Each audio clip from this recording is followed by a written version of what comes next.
Welcome to the Industrial Talk Podcast with Scott McKenzie. Scott is a passionate industry professional dedicated to transferring cutting-edge, industry-focused innovations and trends while highlighting the men and women who keep the world moving. So put on your hard hat, grab your work boots, and let's go. Hey, welcome to the Industrial Talk Podcast. My name is Scott McKenzie, but you know that, and we're broadcasting from IoT Solutions World Congress. That is a conference here in Barcelona, Spain.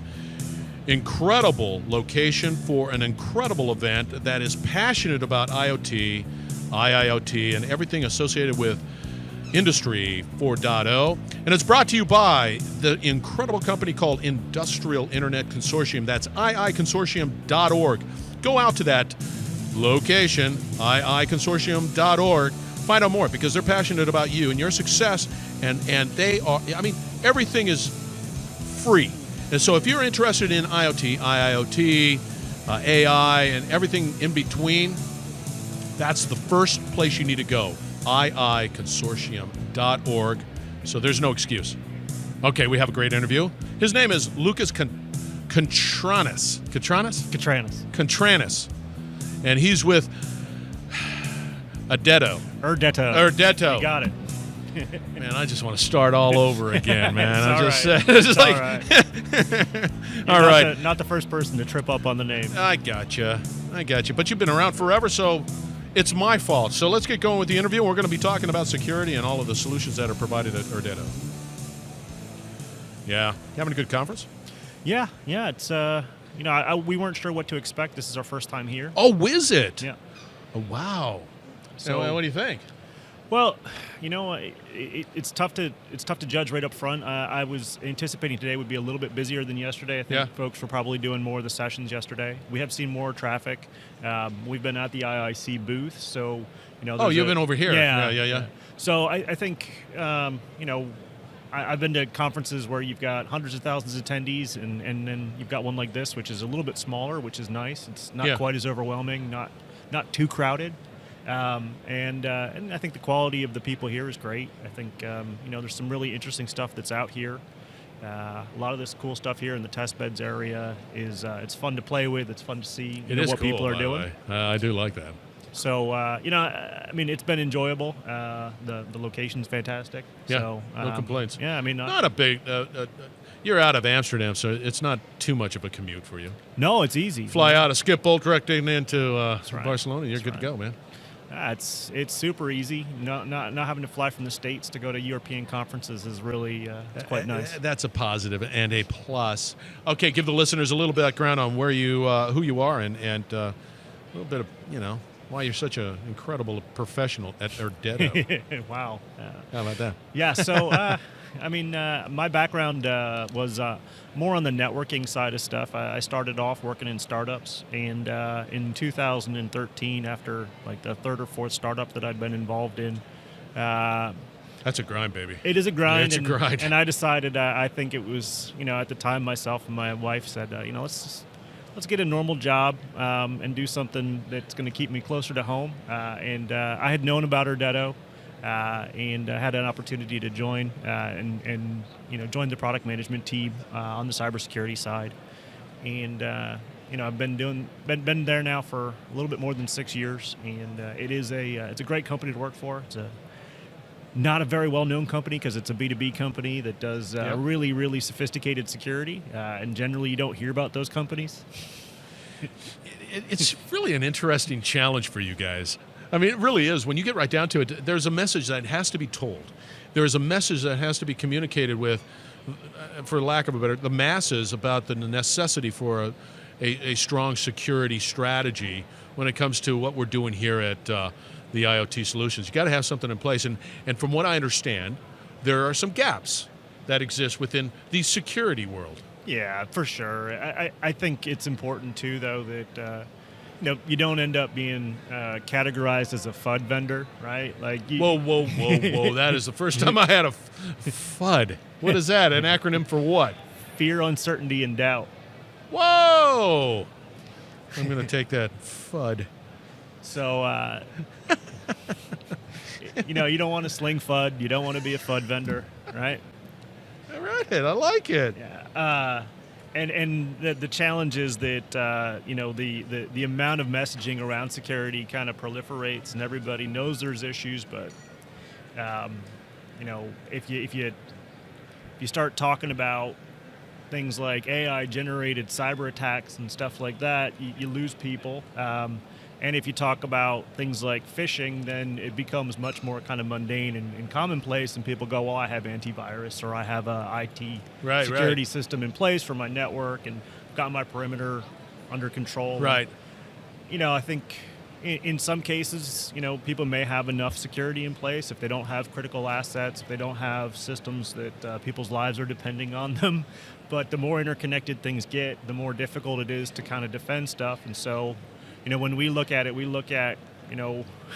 what's that last piece that has to be protected, and generally that last piece is the software. Right. So rather than the network, rather than the perimeter defenses, we go, let's start with a secure product.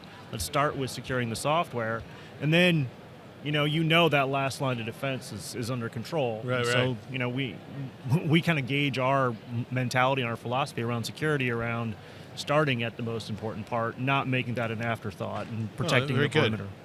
Very good.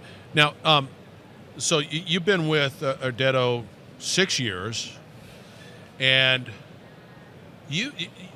Irdeto has sort of got the name because you're securing streaming. So I want to hear more about that. So the company's been around for a long time. We actually celebrated our 50th anniversary a couple weeks ago. And the company started off as kind of a research project by a Dutch engineer named Peter den Toonder. And him and some of his university buddies were really interested in TV. And they figured out how to build a TV back in the early 1960s, built their own TV. And then they went from that into kind of working with, some of these emerging nation, TV distributors, people that were trying to figure out how they could take TV signals and combine them and create, conditional access systems. So ways that they could distribute multiple channels and control how much people were getting and charging people for stuff. And so they built the first system in Europe to do that. Huh. And so, Irdeto has kind of quietly been behind the scenes of the first big generational shift in entertainment.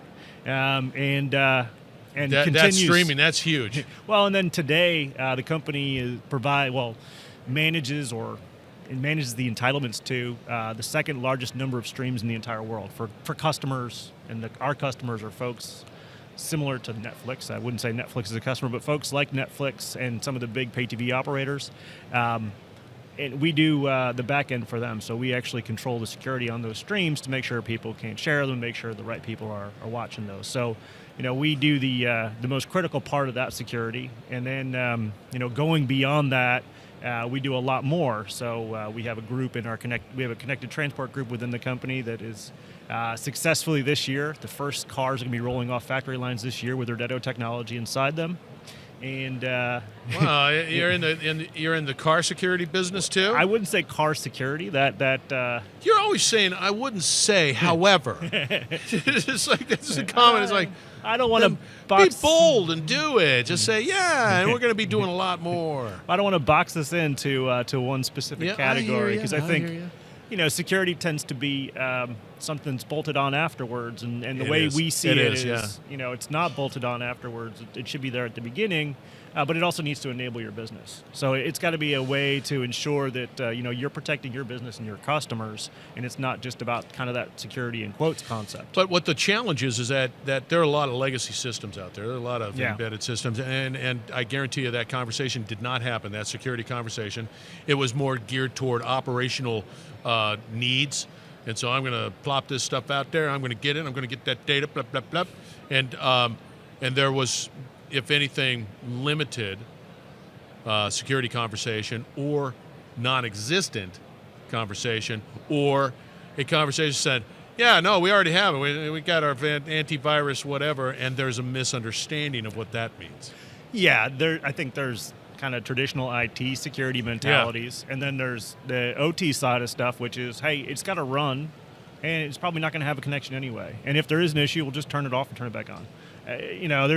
there's different kind of philosophies on it. The big legacy world of devices and machines that haven't been connected yet, they're going to be around for 10, 20 more years easily, right? And I was listening to one of the sessions here, and one of the panelists talked about how they went to a factory recently, and there's a machine press in there that's been there. It was built in the 1920s, and it still works perfectly. So they're not going to replace it right now. No. It'd be interesting to see how you would try to bring that into the 21st century. But there's a lot of great equipment out there that somebody's going to try to figure it out. For sure. Somebody's going to do that. And I think, that's one of the areas where you look at the transformation, right? That's what it is. It's transforming from the kind of the unconnected spaces to the connected world.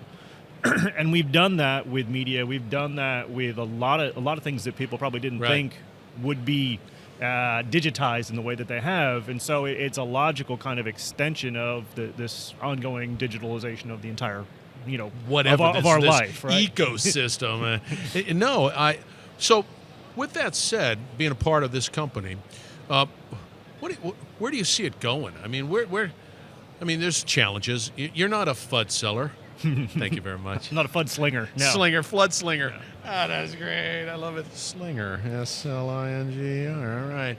Yeah. But there is you've got to have some sort of strategic hat on. Yeah, for sure. And I think for us, really, we look at a couple kind of core use cases where we think we can bring value, right? Yeah. So for us, it's important that what we're doing is generating real value. Our company, vision, our kind of goal is to create and enable, the future where people can embrace connectivity without fear. So, we see... without FUD slinging. Without fear, exactly. Without fear. Yeah. So, what we want to do is we want to identify those critical systems that need to be protected, and they need creative solutions to protect them. In some cases, it could be something that, we look at the digital twins world where people are building these really sophisticated models that are enabling new types of efficiency within factories, within, all different types of industry. And there's a lot of intellectual property that gets generated by these types of models. How do we make sure that the people that are investing a lot of resources in these systems are going to be able to make sure they capture that and protect it? So that's something that we've already been doing now for some time, and we have some interesting use cases and customers in that space. What are you doing about I believe, correct me if I'm wrong, because you will, that I don't even think people know. It's like when you're saying connect it, they just connect digitally. I don't think. I don't connect. I don't think. Oh my gosh, I shouldn't do it, but I just do it anyway. But I'm not thinking about the fear or the concerns or the security. I'm just saying, hey, it's in a box. I'm going to pull it out. I'm going to install it. Well, I think you can have that mentality until you get hacked. Jeez. So, and then you realize that the world can be a place with real issues. I know, but what about the situation where if it's going on the shelf, if I'm an industrial company and I'm going there and I'm going to buy these devices, I'm out there, man. I'm assuming that company that I'm buying these devices have sort of dealt with the security. And I think that it's a safer assumption to assume that they've done everything they can to get a product out into the market as quickly as they can than to assume that they've gone to lengths to really ensure a defense in depth approach and to make sure their software is protected and to make sure that the product really is secure. So really the conversation needs to occur at the company level, not okay, we want to deploy or we want to do whatever we can with the IoT world that we want. We want to start collecting data about digitization and all that good stuff. But you better have in that thought process before anything really goes forward. Okay, talk to me about security. Yeah, look, I think the FUD approach is like, hey, somebody's going to hack your light bulb, and you go, okay. The reality is that there's a lot of critical systems in your life that if somebody did hack, they could get access to things like your financial records. They could get access to things that you personally would be impacted by, but at a company level where risks are things that are managed and known, as kind of the impact of what a malware attack or the impact of a hacking attack and the theft of intellectual property creep higher and higher up those risk charts.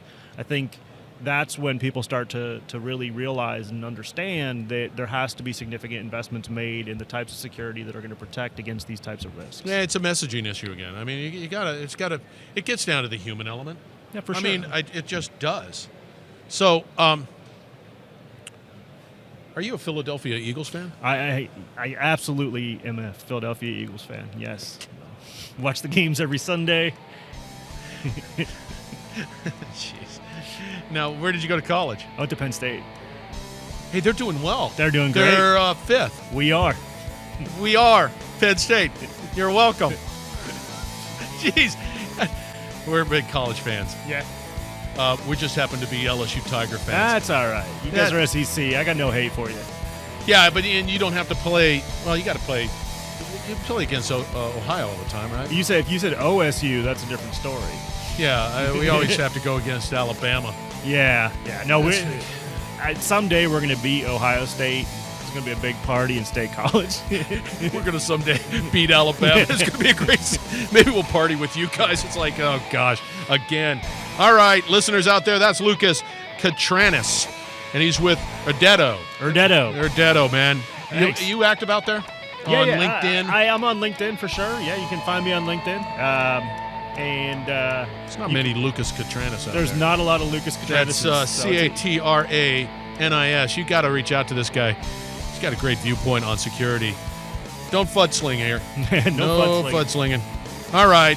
Once again, we're here at IoT World Solutions, IoT Solutions World Congress. You can tell I've been broadcasting quite a bit. And it's brought to you by those wonderful people at Industrial Internet Consortium. That's iiconsortium.org. You got to find out more. They have papers, they have information you need to get engaged with. I'm telling you, IoT, and this gent right here, you need to understand a little bit more about security. So thank you very much for joining. We've got another great interview on the way. Be safe, always. Be bold, be brave. Dare greatly, change the world, all right? Thank you very much. We'll be right back with another great interview. You're listening to the Industrial Talk Podcast Network.